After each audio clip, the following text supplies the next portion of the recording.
তুমি যাকে সবচেয়ে বেশি ভালোবেসেছিলে সে যদি একদিন তোমাকে বলে তুই আমার জীবনের সবচেয়ে বড় ভুল ছিলি, তখন কি করবে?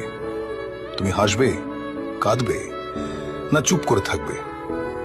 আসলে কিছুই করার থাকে না, শুধু বুকের ভিতরে একটা আগুন জ্বলে ওঠে। আর তুমি বুঝতে পারো ভালোবাসার কোনো নিয়ম নেই, কোনো গ্যারান্টি নেই। তবু মানুষ ভালোবাসে, কারণ ভালোবাসা ছাড়া বাঁচাও যায় না। সম্পর্ক ভাঙার পর সবচেয়ে কষ্ট হয় যখন দেখো যে মানুষটা একদিন তোমার জন্য পৃথিবীটা থামিয়ে দিত, সে আজ অন্য কারোর জন্য একই কথা বলছে, একইভাবে হাসছে, একইভাবে ভালোবাসি বলছে। আর তুমি দাঁড়িয়ে থাকো দূর থেকে আর ভাবো, আমার সাথে যা ছিল সেটা কি সত্যি ছিল, নাকি সবটাই ছিল একটা অভিনয়? আর সেই প্রশ্নের উত্তর কখনো পাওয়া যায় না।